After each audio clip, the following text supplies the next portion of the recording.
a comenzar entonces hoy ya con la quinta clase sobre el libro de Primera Samuel. Creo que tenemos Samuel para rato.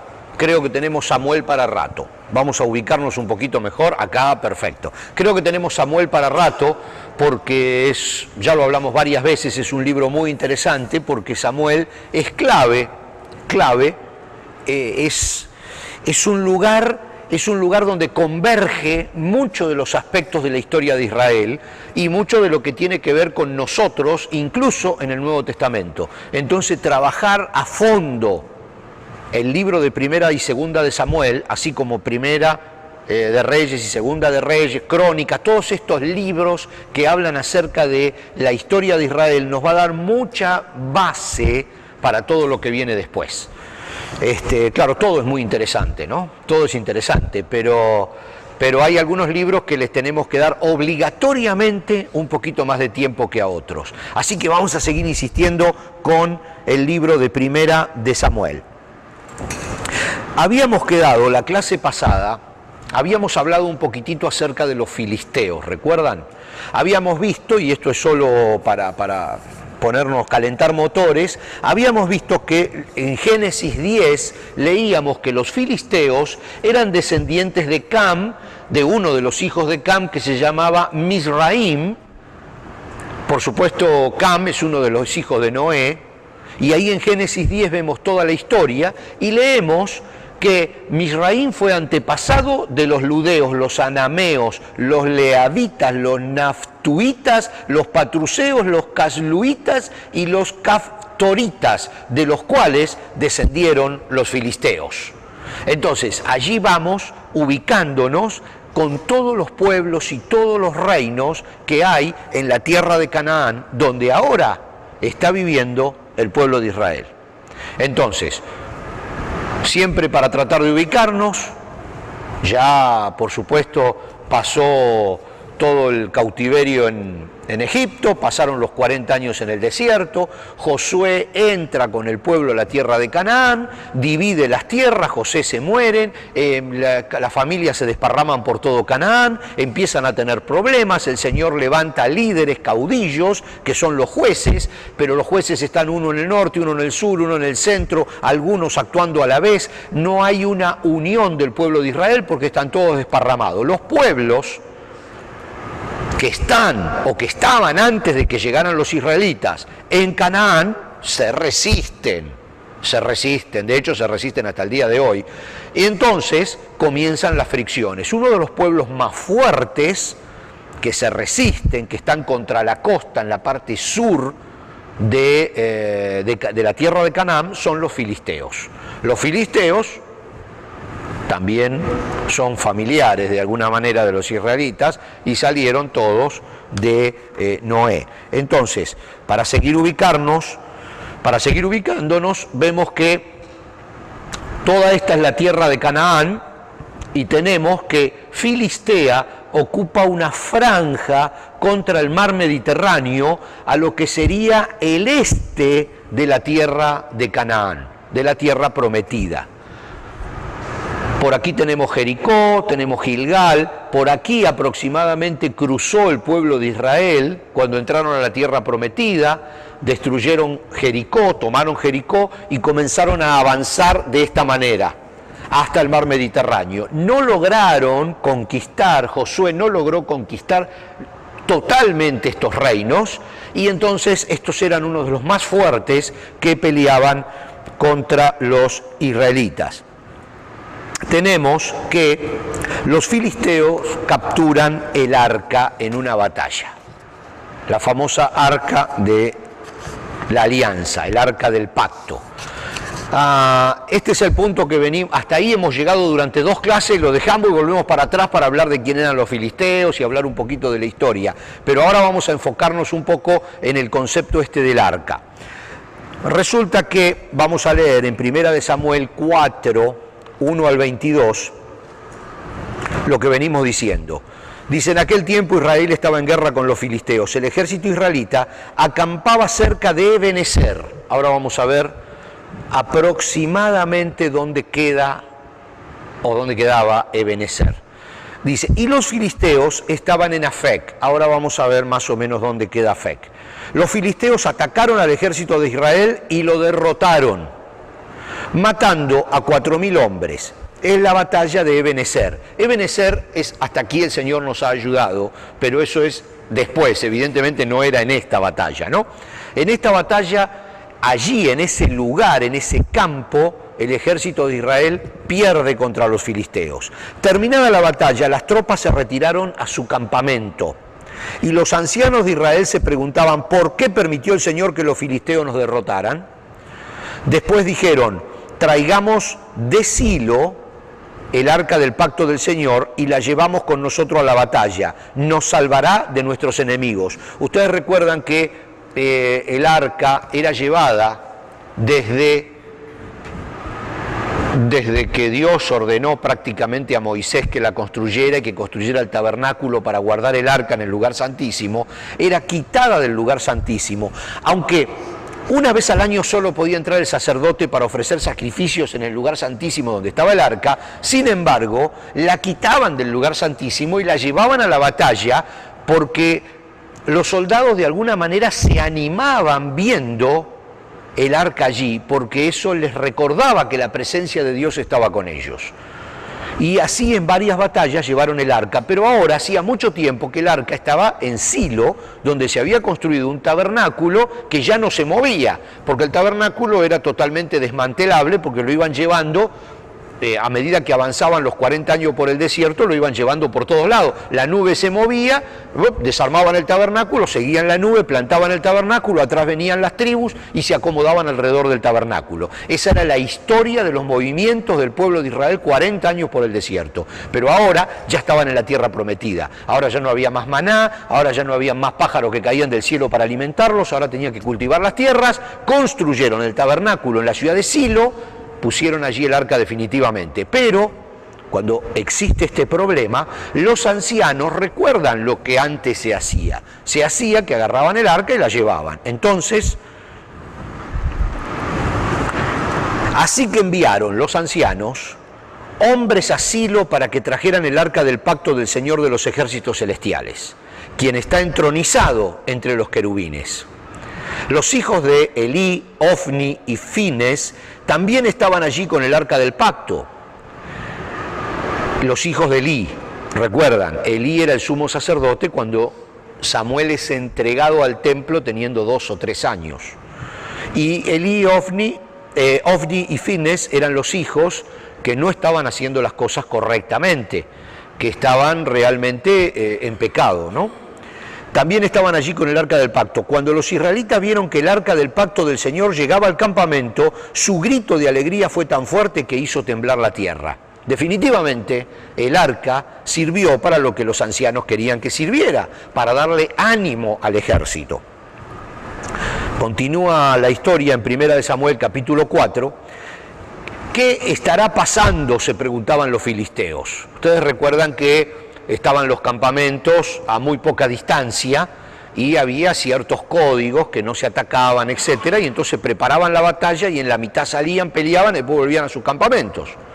Entonces, desde el campamento de los filisteos se escuchaba griterío en el campamento de los israelitas. Entonces dice, ¿qué estará pasando?, se preguntaron los filisteos. ¿Qué es todo este griterío en el campamento de los hebreos? Cuando les dijeron que era porque el arca del Señor había llegado al campamento, entraron en pánico los filisteos. Los dioses han llegado a su campamento, exclamaron. Tenemos que recordar que los filisteos eran politeístas. Entonces, para ellos el arca del pacto y Jehová era simplemente otro Dios más, pero era el Dios de los hebreos, el Dios de los israelitas. Y ellos sabían que era un Dios poderoso, porque los había ayudado a los israelitas terriblemente y los había hecho entrar a la tierra prometida separando el río. Entonces estaba seria la cosa. Los filisteos sabían que ese Dios que ahora había llegado al campamento era muy poderoso y dice que entraron en pánico.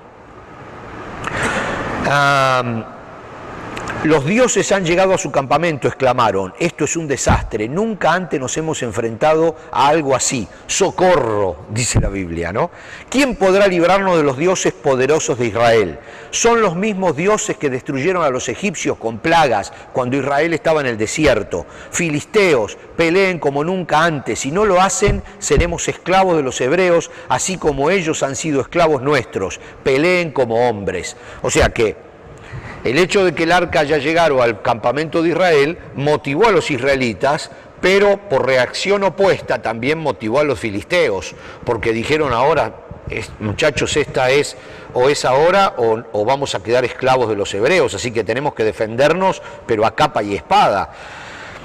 Así que los filisteos pelearon con desesperación y de nuevo derrotaron a Israel. La matanza fue grande. Ese día murieron 30.000 soldados israelitas. Los sobrevivientes dieron la vuelta y huyeron, cada uno a su carpa. Entonces los filisteos capturaron el arca de Dios y mataron a Ofni y a Fines, los dos hijos de Elí. Un hombre de la tribu de Benjamín corrió desde el campo de batalla y más tarde ese mismo día llegó a Silo. Había rasgado su ropa y echado polvo sobre su cabeza en señal de dolor. Elí esperaba junto al camino para oír noticias de la batalla, pues estaba tan preocupado por la seguridad del arca de Dios que le temblaba el corazón. Cuando llegó el mensajero y contó lo que había sucedido, un clamor resonó por todo el pueblo. ¿A qué se debe todo ese ruido?, preguntó Elí. Entonces el mensajero corrió a donde estaba Elí, quien tenía 98 años de edad y ya estaba ciego, y le dijo: acabo de llegar del campo de batalla, estuve allí hoy mismo. ¿Qué pasó, hijo mío?, preguntó Elí. Israel fue derrotado por los filisteos, le contestó el mensajero. Masacraron a la gente, también mataron a sus dos hijos, Ofni y Fines, y capturaron el arca de Dios. Vamos a seguir leyendo porque esta parte es bien interesante. No habíamos llegado hasta aquí en la historia de Samuel. Cuando el mensajero mencionó lo que había sucedido al arca de Dios, Elí cayó de espaldas de su asiento junto a la puerta. Se quebró la nuca y murió, porque era viejo y demasiado gordo. Durante 40 años había sido el juez de Israel. La nuera de Elí, esposa de Fines, estaba embarazada y próxima a dar a luz. Cuando se enteró de que habían capturado el arca de Dios y que su suegro y su esposo habían muerto, entró en trabajo de parto y dio a luz. Ella murió después del parto, pero antes de que muriera, las parteras trataron de animarla. No tengas miedo, le dijeron, tienes un varón. Pero ella no contestó ni le prestó atención. El niño le puso por nombre Icabod, que significa ¿dónde está la gloria? Porque dijo, la gloria de Israel se ha ido. Le puso ese nombre porque el arca de Dios había sido capturada y porque murieron su suegro y su esposo. Y luego dijo, la gloria se ha ido de Israel porque el arca de Dios ha sido capturada. Y aquí tenemos cómo la historia comienza a cerrar. Vemos que cuando Samuel era apenas un niño, tal vez de 11, 12 o 15 años, Dios le habla. ¿Recuerdan cuando Samuel no entiende la voz de Dios y le va a preguntar a Elí si era él que lo estaba llamando? Después de 2 o 3 veces Elí dice, no, debe ser Dios, dile que estás dispuesto a escucharlo. Cuando Dios habla, ustedes recordarán que le dice Dios a Samuel que él va a quitar del sacerdocio a Elí y a sus 2 hijos porque están actuando muy mal y que en un solo día morirán. Entonces ahí es cuando Dios le comienza a trabajar con Samuel. Pasa mucho tiempo, pero el Señor cumple lo que le había anticipado a Samuel.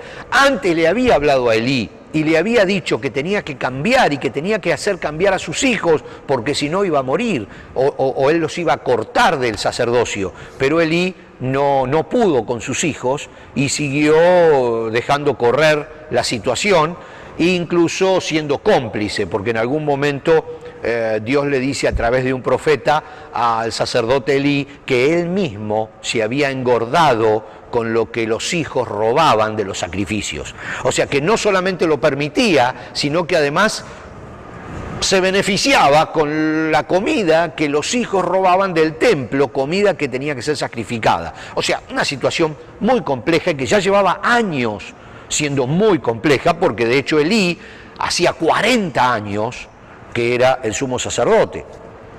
Entonces, toda una situación bien compleja que termina en un solo día, pero no solo termina con la vida del sumo sacerdote y los dos sacerdotes que eran sus hijos, sino que capturan el arca de la alianza. Esta es una situación muy complicada para el pueblo de Israel. Ustedes recuerdan el arca porque la estudiamos varias veces cuando...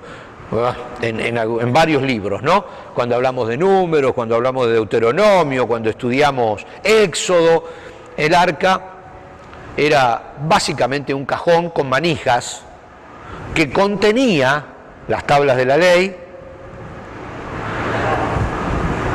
el maná y las varas de Aarón que habían reverdecido, como señal de que Aarón tenía que ser el primer sumo sacerdote. Aarón, hermano de Moisés. Entonces, sobre la tapa de esa caja cubierta de oro estaban los dos ángeles. Y en ese lugar, entre medio de los ángeles, es donde se concretaba de alguna manera la presencia de Dios, desde donde Dios hablaba con el sumo sacerdote para que el sumo sacerdote hablara con el pueblo y de donde el Señor se comunicaba con su pueblo. Entonces había una serie de sacrificios que se hacían para purificar al sacerdote, para purificar al pueblo, para que pudieran acercarse a ese Dios santo. Todo eso estaba, toda esa historia y toda esa relación estaba contenida en el arca. El arca era llevada, el arca era lo primero que puso, que entró en el agua cuando el mar se separó, cuando el río también se abrió para que el pueblo de Israel pase en seco y tome Jericó. O sea, hay un montón de historias interesantísimas con el arca. El arca ha sido capturada. ¿Qué pasa con el arca? Definitivamente la captura un pueblo politeísta. El pueblo lo que está capturando, de alguna manera, es al Dios de los hebreos. Al Dios de los hebreos. Ellos tenían un montón de dioses y los representaban con figuras. Cuando ellos capturan el arca, para ellos es simplemente capturar al Dios de los hebreos. Entonces, ¿qué hacen con ese Dios de los hebreos? Lo llevan a un templo, porque tenían otros dioses ya en los templos de ellos, y llevan al Dios de los hebreos. Entonces, acá otra vez vamos a tener que hacer un paréntesis de alguna manera en la vida de Samuel para meternos en el tema del arca, el tema de los filisteos y el tema de lo que sucedió. ¿Por qué? Porque toda esta situación generada con el arca genera que el pueblo de Israel primero reconozca a Samuel como juez, como profeta, y después genera que el pueblo le pida a Samuel que quiere un rey. Por lo tanto, eso desemboca en que Saúl es elegido como el primer rey de todo Israel, y en Samuel ya comienza la unificación de las familias que habían quedado desunidas cuando cada uno se fue para su lugar de acuerdo a la orden de Josué 450 años antes. Con Samuel no se logra la unificación total, y con Saúl, que es el primer rey, tampoco se logra la unificación total. Después de Saúl nos vamos a meter en la historia de David. Ahí sí se logra la consolidación total de Israel, hasta que después es atacado por Nabucodonosor mucho más adelante. Pero los filisteos tienen mucho que ver con David. Por eso este tema que tenemos que profundizar de los filisteos es muy importante, porque está totalmente relacionado con la historia que queremos seguir estudiando. El gigante con el que lucha David cuando era apenas un joven, en la batalla donde Saúl estaba metido en las trincheras. ¿De dónde era ese gigante? Era filisteo, era el representante de los filisteos, que decía: para evitar que muera tanta gente, yo desafío a algún hebreo a pelear conmigo. Y nadie quería pelear, era un gigantón. ¿Y quién aparece? Aparece David, luchando ¿contra quién? Con los filisteos. A partir de ahí, David se hace famoso. David se hace famoso por Goliat. Ahí sale a la palestra, a la luz pública David. Entonces los filisteos van a estar en nuestro tablero mientras que estudiemos el pueblo de Israel por muchos años. Así que tenemos que profundizar lamentablemente con los filisteos, porque tampoco era un pueblo muy lindo que digamos, por eso digo lamentablemente, pero están metidos allí, están metidos allí. De hecho, también hay muchas uniones, matrimonios, parejas que se forman entre hebreos y filisteos, un lío. Pero bueno, vamos a leer en 1 Samuel, capítulo 5, los 2 primeros versículos, 1 y 2, dice: después de que los filisteos capturaron el arca de Dios, la llevaron del campo de batalla en Ebenezer hasta la ciudad de Asdod. Llevaron el arca de Dios al templo del dios Dagón y la pusieron junto a una estatua de Dagón.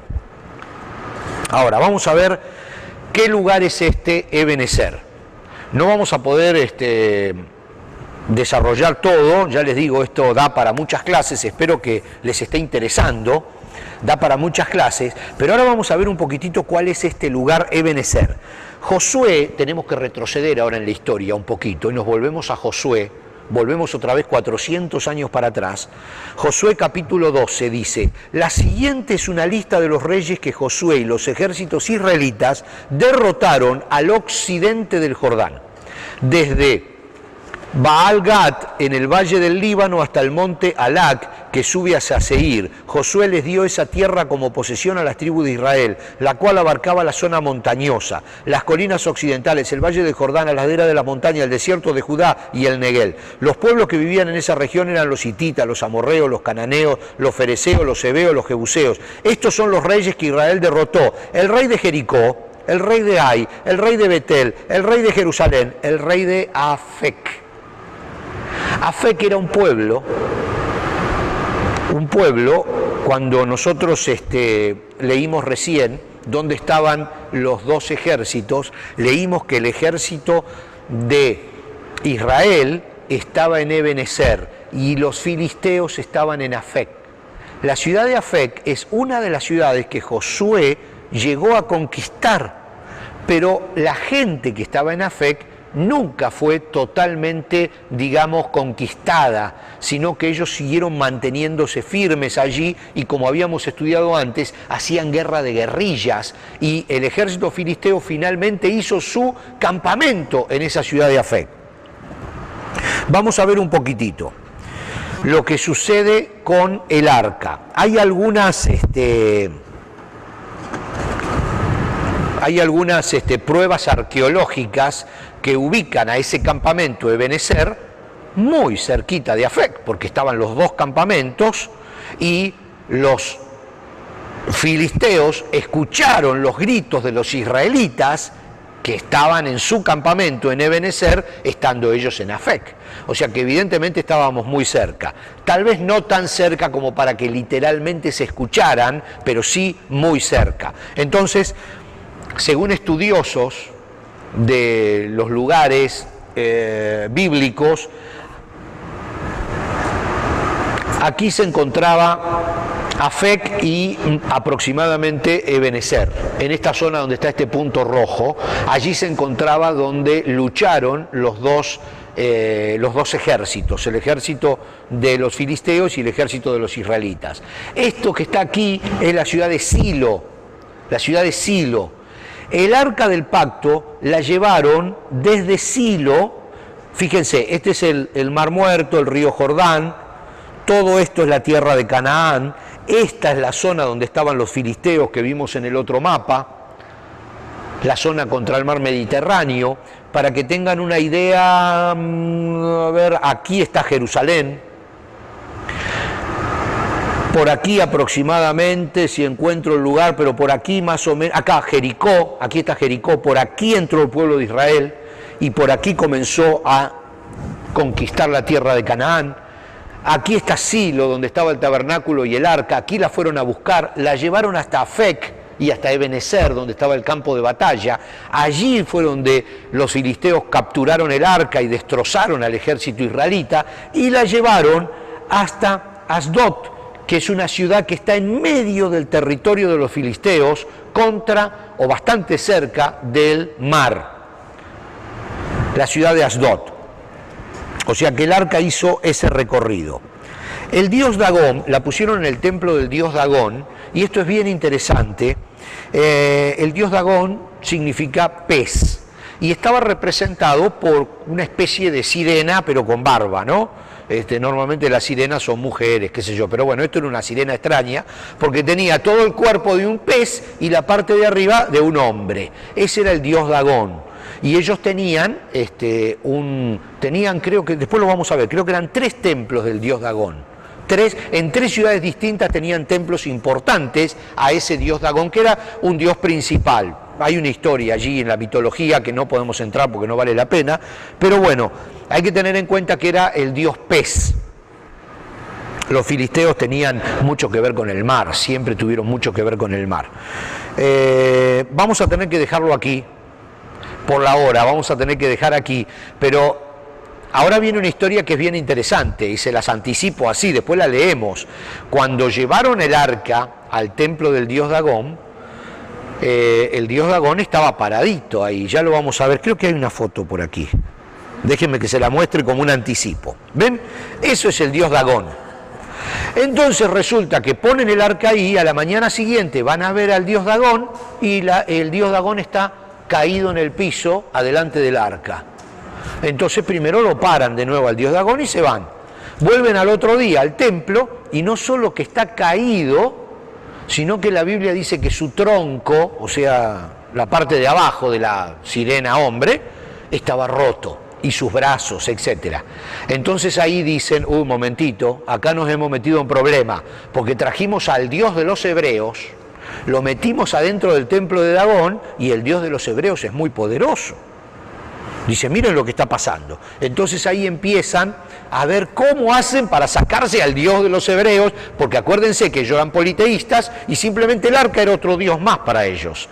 Entonces, ¿cómo hacemos para sacarnos al Dios de los hebreos de encima? Entonces empiezan a llevar el arca de una ciudad a otra y Dios castiga las ciudades donde está el arca y hay pestes y hay un montón de cosas, hasta que al final deciden sacarla del territorio de los filisteos. Es una historia interesante, pero la vamos a tener que ver en la clase que viene. Solo les anticipo el dibujito para que estén entusiasmados y podamos volver a la próxima clase. Seguimos en la próxima entonces.